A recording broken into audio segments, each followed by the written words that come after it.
Kita awali informasi pertama dari pasangan Jenderal TNI Purnawirawan Prabowo Subianto dan Gibran Rakabuming Raka secara resmi mengemban tugas sebagai Presiden dan Wakil Presiden Republik Indonesia masa jabatan 2024-2029. Keduanya dilantik dalam sidang paripurna Majelis Permusyawaratan Rakyat yang diselenggarakan di gedung DPR MPR Senayan, Jakarta.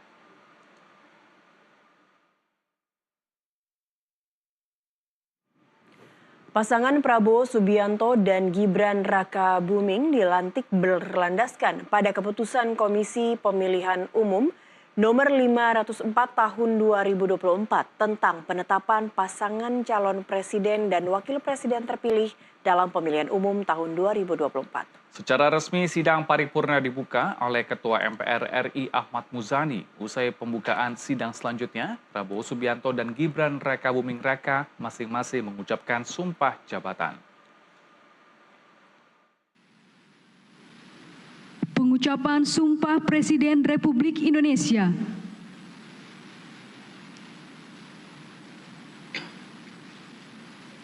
Bismillahirrahmanirrahim. Demi Allah, saya bersumpah akan memenuhi kewajiban Presiden Republik Indonesia dengan sebaik-baiknya dan seadil-adilnya, memegang teguh Undang-Undang Dasar dan menjalankan segala undang-undang dan peraturannya dengan selurus-lurusnya, serta berbakti kepada nusa dan bangsa.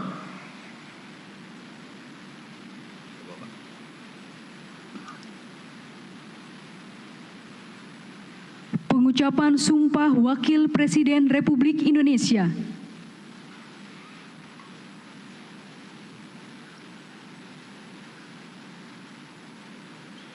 Bismillahirrahmanirrahim.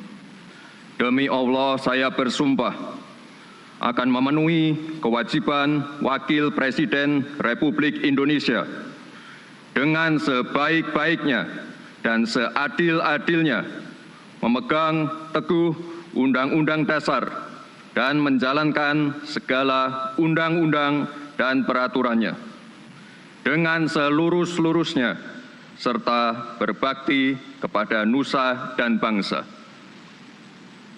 Penandatanganan berita acara pelantikan oleh Presiden Republik Indonesia dan Wakil Presiden Republik Indonesia. Usai pengucapan sumpah, Presiden Prabowo Subianto dan Wakil Presiden Gibran Rakabuming kemudian menandatangani berita acara pelantikan bersama dengan seluruh pimpinan MPR RI. Selanjutnya, berita acara pelantikan itu diserahkan masing-masing kepada Presiden Prabowo Subianto dan Wakil Presiden Gibran Rakabuming oleh Ketua MPR. Sidang paripurna ditutup dengan ucapan terima kasih Presiden Prabowo Subianto dan Wakil Presiden Gibran Rakabuming kepada para pemimpin dan utusan khusus negara-negara sahabat yang hadir dalam pelantikan tersebut. Dan Wakil Presiden Republik Indonesia.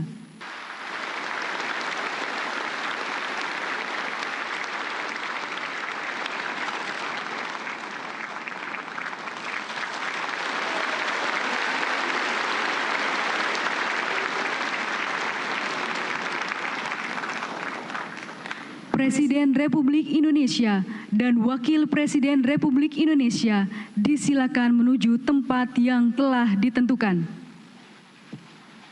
Pimpinan MPR disilakan kembali ke tempat semula.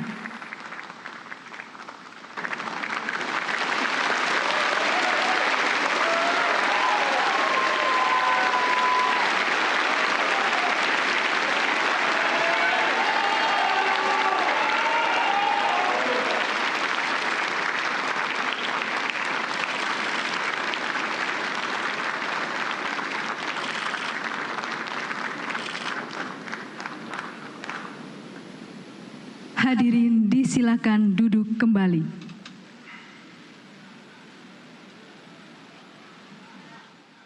Setelah mengucapkan sumpah sebagai presiden dalam sidang paripurna MPR pada Minggu pagi, Prabowo Subianto menyampaikan pidato perdananya di hadapan majelis sidang.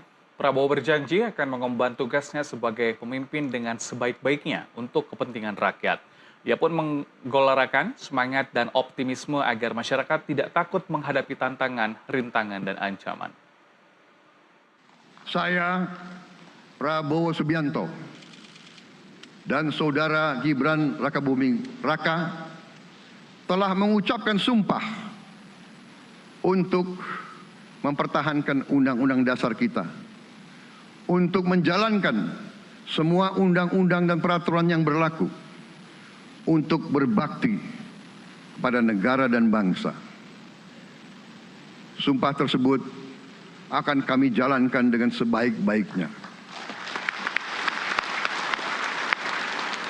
Dengan penuh rasa tanggung jawab dan dengan semua kekuatan yang ada pada jiwa dan raga kami. Kami akan menjalankan kepemimpinan pemerintah Republik Indonesia, kepemimpinan negara dan bangsa Indonesia dengan tulus, dengan mengutamakan kepentingan seluruh rakyat Indonesia, termasuk mereka-mereka yang tidak memilih kami.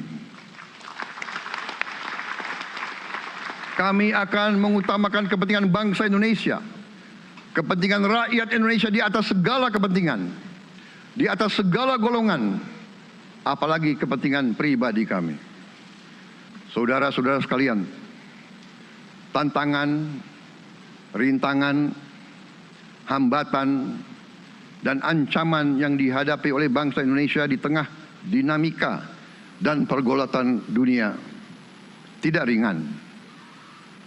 Saudara-saudara sekalian, kita faham, kita mengerti bahwa karunia yang diberikan oleh Yang Maha Kuasa kepada kita sungguh sangat besar dan sungguh sangat beragam.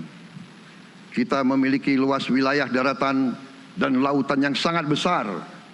Kita memiliki kekayaan alam yang sangat besar. Kita mengerti bahwa sumber alam ini terdiri dari sumber-sumber alam yang sangat penting untuk kehidupan manusia di abad ke-21 dan seterusnya. Namun, di tengah segala karunia tersebut, di tengah segala kelebihan yang kita miliki, yang memang membuat kita harus menghadapi masa depan dengan optimis, tetapi kita pun harus berani untuk melihat hambatan, tantangan, rintangan, ancaman, dan kesulitan yang ada di hadapan kita. Saya selalu mengajak saudara-saudaraku sebangsa dan setanah air untuk menjadi bangsa yang berani, bangsa yang tidak takut tantangan, bangsa yang tidak takut rintangan, bangsa yang tidak takut ancaman. Saudara-saudara, di tengah itu cita-cita yang begitu besar, yang begitu kita idam-idamkan, kita perlu suasana kebersamaan. Kita perlu suasana persatuan. Kita perlu kolaborasi kerjasama, bukan cekcok yang berkepanjangan.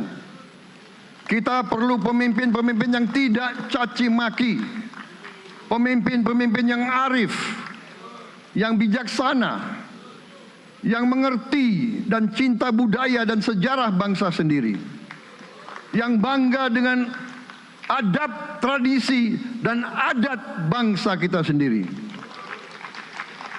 Kita dari sejak dahulu, pemikiran, kehendak, dan rancang bangun pendiri-pendiri bangsa kita, dari sejak awal bangsa ini berdiri, kita ingin menjadi bangsa yang berdemokrasi.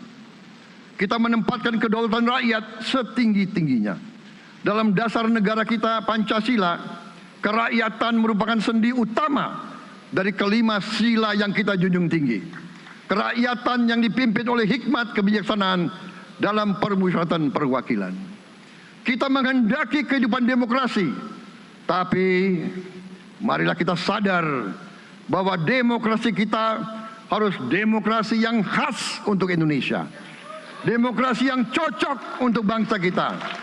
Demokrasi yang berasal dari sejarah dan budaya kita. Demokrasi kita harus demokrasi yang santun. Demokrasi di mana berbeda pendapat harus tanpa permusuhan. Demokrasi di mana mengoreksi harus tanpa caci maki, bertarung tanpa membenci, bertanding tanpa berbuat curang. Demokrasi kita harus demokrasi yang menghindari kekerasan, yang menghindari adu domba, yang menghindari hasut menghasut. Demokrasi kita harus demokrasi yang sejuk, demokrasi yang damai, demokrasi yang menghindari kemunafikan. Hanya dengan persatuan dan kerjasama kita akan mencapai cita-cita para leluhur bangsa kita. Bangsa yang gemah ripah loh jinawi, toto tentrem kertora harjo. Bangsa yang baldatun, tojibatun, warobun gofur. Bangsa di mana rakyat cukup pangan, cukup sandang, cukup papan. Cita-cita kita adalah melihat wong cilik iso gemuyu.